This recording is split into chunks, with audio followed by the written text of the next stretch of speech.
Bonjour, bienvenue à un autre épisode de J'ai une idée. Je m'attendais pas à recevoir autant de commentaires puis de messages déjà. Disons que ce podcast-là, comme il était fait et posté en 3 heures, avant tout, c'était un test. Je me disais, j'allais tranquillement en parler, mais je suis ravie, là, je reçois des messages. Merci beaucoup.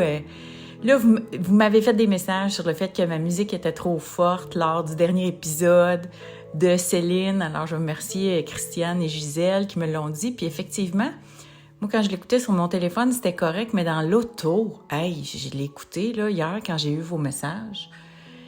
Puis j'étais là, voyons, c'est bien que trop fort. Fait que là, j'espère que ça va être correct.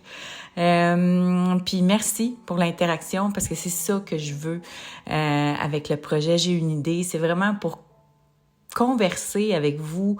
N'hésitez pas à me donner des sujets, me poser des questions. Je veux répondre donc à vos...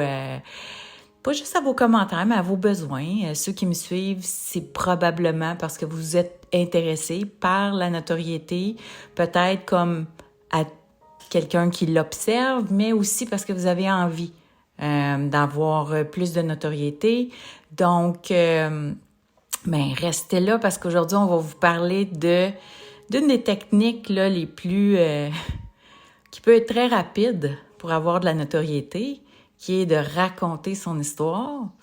Mais comme on l'a vu lors des 2 autres épisodes, donc celui avec Céline Dion, épisode 5, celui avec Jennifer Lopez, épisode 4, la portion de l'histoire qu'on choisit de raconter est super importante. Et parfois, ça peut être un coup de génie, puis parfois, ça peut être une catastrophe. Aujourd'hui, je veux parler du phénomène Baby Reindeer. Alors, je veux faire un alerte spoiler. Alors, si vous voulez écouter la série Baby Reindeer, vous voulez rien savoir en amont de quoi ça parle, puis des éléments clés. Je vais pas trop spoiler, mais il y a certains éléments clés dont je vais discuter qui sont importants parce qu'il s'est passé des choses dans la vraie vie aussi qui sont surprenantes puis intéressantes à savoir. Alors, si vous voulez pas, arrêtez l'écoute tout de suite. Sinon, je vous parle du phénomène Netflix, la série Baby Reindeer qui est sortie il y a environ 3 mois et qui est une série assez niche. Sur le coup, moi, ça me tentait pas de l'écouter. Je regardais ça, puis je trouvais que ça avait de l'air dark, puis... Je me dis souvent que c'est peut-être mon âge, là, je ne sais pas, mais tu sais, quand j'étais plus jeune, j'aimais ça aller regarder des séries qui allaient explorer le côté sombre de l'âme, là. Mais tu sais, là, à cette heure, j'en ai rencontré, puis j'en ai vu que ça me tente moins de les vivre, mais... Tout le monde parlait tellement de ça, c'était un bouche à oreille, c'était très suggéré aussi, moi, là, en tout cas, en fonction de mon écoute. Fait que, à un moment donné, je me suis dit, je vais bien l'écouter, tout le monde le suggère. C'est pas facile à écouter, puis restez avec moi parce que je vais vous dire pourquoi, là. Mais c'est pas facile à écouter sur le coup, mais je suis très contente de l'avoir fait. Je suis contente de l'avoir fait parce que, premièrement, la plus grosse accroche à cette série-là, c'est 5 mots sur une des premières images qu'on voit. C'est écrit que c'est basé sur une histoire vraie. Et c'est un exemple d'une histoire vraie magistralement racontée, mais il y a des risques à raconter son histoire. Puis on va voir pourquoi là. Il y a certaines affaires qui sont arrivées. Alors, je vous raconte ça. Donc, Baby Reindeer, c'est quoi l'histoire? De base, là, c'est l'histoire d'un gars qui voulait être humoriste, qui habite à Londres et donc, il essaye d'avoir une carrière d'humoriste. Il commence à se faire stalker, donc à se faire harceler il travaille dans un bar. Il y a une cliente qui commence à le harceler, puis vraiment, là, tu sais, sur le long là, de ce qu'on voit là, de cette portion de sa vie-là, là, elle a envoyé 40 000 emails. Puis tu sais, c'est pas long, là. Je pense que 40 000 emails, c'est sur 1 an et demi, là, genre. Fait qu'il commence à se faire harceler, donc... puis ça, c'est une des raisons pourquoi je suis contente de l'avoir écouté, c'est que ça, comme c'est une histoire vraie, c'est moins hollywoodisé. C'est-à-dire que la vie, c'est une question de zone grise. Puis, il y a des zones grises qui sont facilement identifiables. Puis dans ce cas-ci, je l'avais un peu vu venir, mais c'était pas ce que je m'attendais. C'est-à-dire que le gars, il endure le harcèlement. Puis il a quasiment l'air aimer ça. C'est weird, tu sais. On est comme... puis peu à peu, on découvre, tu sais, qu'est-ce qu'il y a derrière ça. Tu sais, alors le gars semble être quelqu'un de troublé, qui a eu un trauma. À un moment donné, la harceleuse lui fait des attouchements dans une scène qui a l'air contre son gré. Tu sais, il consent pas, là, mais il se laisse faire. Puis là, tu te dis, voyons, pourquoi donc? Puis là, évidemment, je vous raconte pas toute l'histoire, mais il y a un background, tu te dis, c'est quelqu'un qui est abusé. Parce qu'il y a quelqu'un qui a un trauma, quelqu'un qui a une blessure, a de la misère à se défendre contre ça. Puis il gèle, tu sais, ça ressemblait à un enfant qui a déjà... Et le fait qu'ils prennent le temps là, d'expliquer ça dans la série, c'est super intime, là, puis ils dévoilent des affaires vraiment, vraiment étonnantes, tu sais. Il est pas sûr de sa sexualité, fait que là, il date une femme trans, puis il parle beaucoup de son identité, puis tout ça, fait que ça, c'est intime, tu sais, comment est-ce qu'il se voit, son identité sexuelle, puis tout le kit. Puis là, on s'entend, là, depuis le début, c'est écrit basé sur une vraie histoire, tu sais, fait que tu te dis « Oh my God! » Fait que j'ai l'impression que ça attire l'attrait, ça, le fait qu'ils se disent « OK, ça se peut pour vrai », parce que des fois, moi, j'adore la télé-réalité, j'adore regarder les vrais humains réagir, les vrais humains, tu sais, être humain, c'est-à-dire ni blanc ni noir, souvent gris, là, avec leurs blessures puis leur réalité. Puis c'est ça qu'on voit dans Baby Reindeer, c'est ça, c'est dérangeant par moments, mais c'est ça, je trouve important de parler de ça, ces zones grises-là, parce que pour les gens qui entendent parler d'abus ou de violence, souvent c'est « Mais oui, non, t'as juste à sortir de là. Pourquoi ils sortent pas? Pourquoi ils s'en vont pas? » La vie, c'est beaucoup plus complexe que ça. L'humain est beaucoup plus complexe que ça. Quand un humain est blessé, quand un humain a du trauma, il réagit pas comme une personne normale qui a pas eu de trauma puis qui est équilibrée. C'est ça que les équilibrés qui disent « Ouais, pourquoi que ça en va pas? » comprennent pas. Fait que, puis Baby Reindeer, donc, c'est un bel exemple de ça. Puis moi, je sais pas si vous pouvez le retrouver, mais j'ai un autre podcast qui s'appelle « Faire une femme de soi », puis je me souviendrai toujours de cette rencontre-là qui m'a absolument bouleversée, ma rencontre avec Myriam Kayser. Je vais le mettre dans le descriptif du podcast si je retrouve le numéro de l'épisode. Mais c'est une jeune fille là qui a grandi dans une secte, puis qui a eu des abus, puis elle raconte son histoire, puis il y a des zones grises, puis ça aide à comprendre, pour ceux qui comprennent pas là, les réactions des humains blessés dans certains cas, ça donne c'est une fenêtre là-dessus. Alors, donc, Baby Reindeer raconte ça, mais c'est pas tout. Là, il y a toute l'histoire de la harceleuse, mais il y a aussi donc les abus qui sont venus avant. Puis là, on se dit, il a peut-être été abusé quand il était jeune, mais non. C'est que comme il veut devenir humoriste, il se fait faire un MeToo fois 1000 par un auteur, réalisateur big là, de la télé. Ce qu'on comprend, c'est quelqu'un qui est haut placé dans le show business à Londres, qui profite de lui, ce qui semble être une pratique, là, en tout cas, allegedly, on va dire, supposément, mais tu sais, dans ce qu'on lit, la poursuite, par exemple, de P. Diddy par son ex-conjointe qui raconte, tu sais, que c'est ça, là, les pratiques, c'est on donne de la drogue à du monde, puis après ça, on abuse d'eux une fois qu'on peut passer outre leur consentement ou non, tu sais, quand ils sont plus en état de consentir.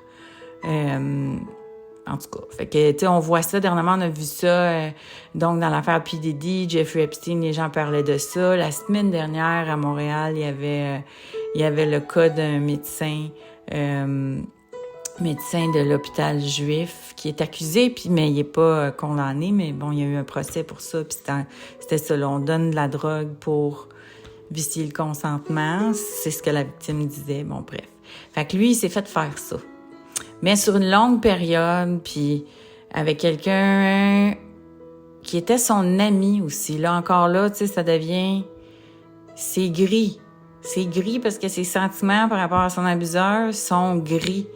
Tout comme ça, il prend énormément de temps à aller dénoncer la femme qui le harcèle, même si les résultats sur sa vie, les conséquences sur sa vie sont vraiment intenses. Alors, c'est ça, c'était pas facile à regarder, c'était pas un super exercice, sauf que je suis contente de l'avoir fait. J'aime ça ça va aider les victimes. Ce genre de... Moi, mon idole, c'est Jeannette Bertrand. J'aime ça quand on fait du divertissement, mais qui nous apprend quelque chose. Ben ça, c'est du divertissement qui m'a appris quelque chose et qui me fait mieux comprendre. Puis ça permet d'avoir plus d'empathie et de compassion pour les victimes.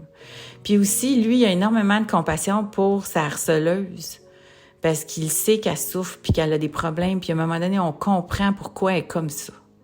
Mais là, vous attendez pas à ce que je vais vous dire, là, parce que là, c'est pas tant une histoire formidable, parce que une des choses qui est étonnante, c'est que tout le monde s'attend évidemment à ce que cette série-là soit quelque chose, tu sais, on s'entend, le harcèlement, abus, tu sais, c'est un drame psychologique, il y a pas de héros, puis de gun, puis rien, fait que tout le monde s'attend à ce que ce soit un succès, tu sais, genre que ce soit...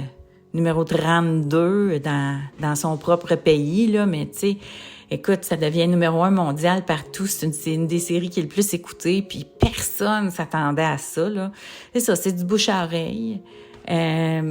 Encore une fois, on est allé creuser loin dans une zone, peut-être que les gens avaient jamais eu l'occasion de comprendre, et pour certaines personnes, des victimes, d'avoir l'impression d'avoir été vues, puis d'être entendues. Fait que c'était pour ça que tout le monde disait hey, écoute ça, mais là, évidemment, l'Internet étant ce qu'il est, le numérique étant ce qu'il est, donc là, on va vous parler des conséquences numériques, c'est que, particulièrement sur TikTok, les fans sont intenses, ils font des recherches, puis si bien que, comme la promotion du show a été faite autour du fait que c'était une histoire vraie, bien évidemment, les internautes voulaient identifier les personnes, mais surtout la harceleuse. Tu sais, ce qui est ils voulaient identifier la harceleuse, puis c'est pas long qu'ils l'ont trouvée, puis ils l'ont identifiée. Puis quand on le voit, là, si vous voulez regarder Baby Reindeer sur le web, la vraie ressemble beaucoup à l'actrice qui joue son rôle, qui est très bonne d'ailleurs. Tous les acteurs sont très bons, puis l'acteur principal, c'est lui qui a écrit la série, là. Richard Gapp, je pense, son nom. Alors, mais c'est ça. Donc, ils ont identifié la vraie harceleuse. Et là, celle-ci, étant ce qu'elle est peut-être, mais tu sais, c'est quelqu'un qui est pas super stable. Fait que là, elle est allée au show de Piers Morgan, qui est maintenant un chroniqueur déchu. Il a été à un moment donné, tu sais, numéro 1, il a remplacé Charlie Rose aux États-Unis, ou pas Charlie Rose, mais voyons, l'autre, là, Larry King. Remplacé Larry King à un moment donné. Là, après ça, pouf, il est parti, il est retourné en Angleterre. Là, il y avait il était l'animateur d'un genre de Good Morning America, mais là, il a fait des commentaires sur soit Meghan Markle ou Kate, je sais plus, mais des commentaires qui ont pas passé, puis il a été comme cancellé des médias traditionnels. Fait que là, il est rendu qu'il a son propre podcast sur le web. Puis tu sais, il aime la controverse. Là, il a reçu Kevin Spacey la semaine passée, ou il y a quelques semaines. Là. Puis là, il a reçu cette femme-là. Donc, la femme, supposément, qui est là, a dit ça n'a pas d'allure, c'est pas vrai, que tout ça, c'est pas vrai, que ça nuit à sa vie, ça nuit à sa relation parce qu'elle a un conjoint, que c'était pas elle qui harcelait, c'était l'inverse, bref. Elle est allée se défendre à la TV. Elle poursuit Netflix pour des centaines de millions de dollars. Ensuite de ça, mais c'est drôle parce que l'attention des internautes, c'est surtout mis sur elle. Parce que elle, ben, c'est pas quelqu'un de showbiz puis tout ça. Puis pourtant, me semble, on regarde la série, puis l'abuseur est d'autant... Il me semble c'était V, là, ce qu'il a fait, puis les gens portent moins attention à essayer de savoir c'est qui l'abuseur. Peut-être qu'ils l'ont mieux protégé, qu'ils ont plus changé des détails pour pas qu'il soit identifiable. Quoique j'ai vu dans une entrevue, il y en a un qui a dit « tout le monde dans l'industrie sait c'est qui ». Mais il y a une scène étrange à la fin du film où on voit l'auteur de la série qui va voir son abuseur puis qui semble pas tant être fâché après. Puis c'est là, toute la complexité. Parce que quand quelqu'un est groomé, qu'on appelle, là, qui est abusé, quelqu'un est groomé, il est groomé par les sentiments. Je t'aime, on est amis, on a une relation particulière, t'es unique au monde, ça. La personne te fait sentir bien. Alors, c'est super complexe, tout ça. Donc, grosse poursuite. Puis là, ensuite, je sais pas ce qui se passe au niveau de la personne, mais donc, les gens sont identifiables. Ça devient beaucoup plus populaire que ce qu'on avait cru. Puis pourquoi c'est devenu populaire? C'est que le gars, ça revient un peu à l'authenticité dans lequel on a beaucoup parlé d'authenticité là, dans mon épisode avec Céline Dion. Lui, ça marchait pas ses affaires jusqu'à ce qu'il décide de raconter pour vrai ce qui se passait avec lui. Puis comme c'était un comédien, donc un stand-up comique, là, à un moment donné, il craque sur scène puis il raconte vraiment tout ce qui se passe, qu'il y a une stalkeuse, qui est abusée, etc., etc. Puis on dirait qu'à partir de ce moment-là, les gens connectent avec lui.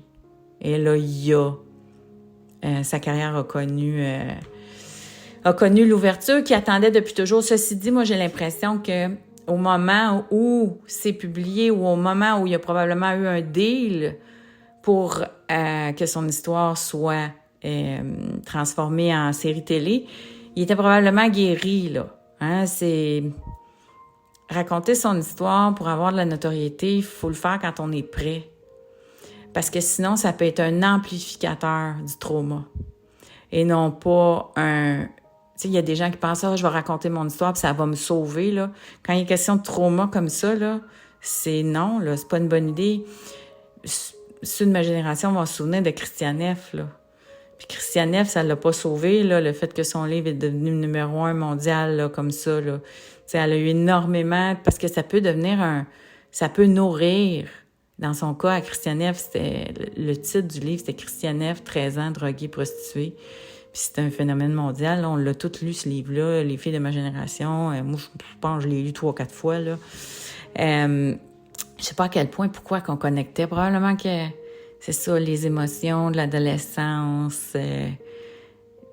Ça venait nous chercher, là, sa détresse, ses difficultés dans le livre. Mais tout ça pour dire que au moment où ça a été publié, je suis pas sûre que la personne était prête. Alors, tu sais, pour ceux qui se disent « OK, je veux raconter mon histoire » ou un épisode, parce qu'il faut choisir, hein, qu'est-ce qu'on raconte. Vous l'avez vu dans l'épisode 4 avec Jennifer Lopez. Elle a choisi le bout qu'il aurait pas fallu qu'elle raconte. C'est le bout où elle avait beaucoup de haters, le bout où les gens la critiquaient. Tu sais, si tu veux que les gens arrêtent de te critiquer, là, voulez-vous que je vous donne un truc, je vais vous dire tout de suite. Si vous voulez que les gens arrêtent de vous critiquer, là, c'est de l'admettre. Own up to it. Il y a personne de parfait. Jennifer Lopez avait dit « Hey, moi, ma vie amoureuse, là, c'est de la merde. » Puis méchant train wreck. Puis oui, je réussis tout, mais ça, je l'ai pas. Je vous le donne, là, je l'ai vraiment pas. Puis, tu sais, elle pourrait dire aussi, il y avait d'autres critiques qui faisaient qu'elle était, qu'elle était rendue princesse, puis tout ça, là, tu sais, elle pourrait dire, tu sais, de dire, ouais, hein, tu sais, je suis pas tant Jenny from the block que ça, là. Parce que, tu sais, j'ai 8 assistants, 3 avions privés, etc. Tu sais, own up to it. Ça, c'est la façon de faire taire les critiques, c'est de dire, oui, je suis pas parfait. Mais en tout cas, bref, elle a choisi le bout de l'histoire où elle voulait convertir, même ce bout-là, là, tu sais, c'est comme, non. Le monde va t'aimer moins si tu ne fais qu'étaler ta perfection. Ce que Céline a très bien compris en montrant ce bout-là de sa vie des derniers 6-7 ans. Elle a choisi de montrer ce bout-là. C'est convaincu que c'est pas juste ça, sa vie. Elle a choisi ce bout-là, parce que ce bout-là, elle s'est dit, c'est ce qui va me permettre de connecter avec les gens. Puis, c'est ça. Alors, lui a choisi de raconter son histoire, mais probablement au bon moment, là, au moment où il était prêt, je sais pas. Il faudrait y en parler, là, mais c'est tellement long, anyway, le processus de développement des séries télé, là. On s'entend, là, ça doit faire plusieurs années que tout ça s'est passé. Alors voilà, fait que si vous voulez raconter votre histoire, puis si vous avez quelque chose, si vous voulez aller jouer dans les traumas, puis la résilience, puis comment s'en sortir, pour vous aider à faire les choix, moi j'ai un outil qui s'appelle La puissance d'une histoire que vous pouvez utiliser.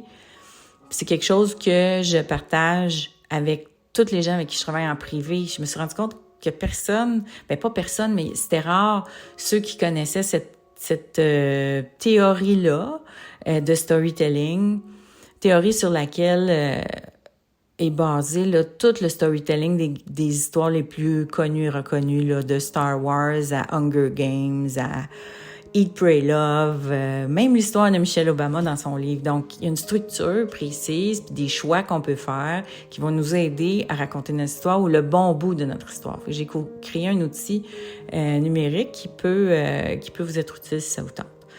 Alors, je le dis parce que je m'en fais beaucoup parler. Puis ça me fait plaisir de vous le partager. Oui, il y a un frais à ça. Je gagne ma vie avec les conseils que je partage, puis justement ces informations-là que j'ai pris le temps là, de colliger. Alors, ça va me faire plaisir si ça peut vous aider.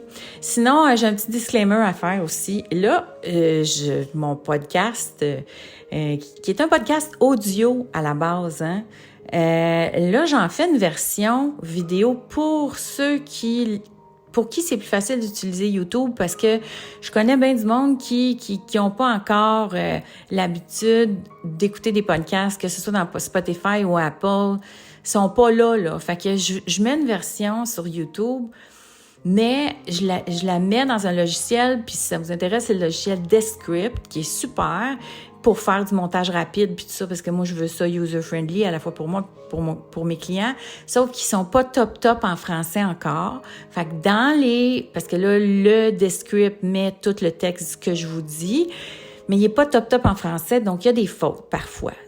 Puis moi, je vous aime, là, mais ça me prendrait des heures corriger toutes les fautes à mitaine parce que c'est un logiciel en tout cas, longue histoire. Il y a des fautes, pardonnez-moi, ceux qui me regardent sur YouTube. Je vous fais ça pour vous permettre d'avoir accès à ce podcast audio-là plus facilement. Mais à la base, c'est un audio. Qui sait, à un moment donné, ce sera peut-être vidéo, là, mais pour le moment, c'est de l'audio. Fait que merci beaucoup. J'espère que vous allez passer une belle journée. Merci d'être à l'écoute. Merci pour vos commentaires. Je vous lis. Et bien, à très bientôt. Ah oui, dernière affaire. Hey, moi, j'ai de la misère à dire bye, là, je vous le dis. J'étais de même dans mes lives, j'étais de même à chaque fois. Je suis de même dans mon émission radio au FM 103, là, j'ai de la misère à dire bye. Mais ce que je voulais vous dire, c'est que ça va être 2 fois semaine, le podcast. Puis, oui, ça serait préférable que ce soit 2 jours, que vous sachiez, mettons, chaque dimanche, chaque mercredi. Mais là, je suis pas rendue là dans mon développement. Alors, mais ça va être 2 fois la semaine. Alors, pour que vous ayez une idée de la fréquence. Je vous remercie encore, puis à bientôt.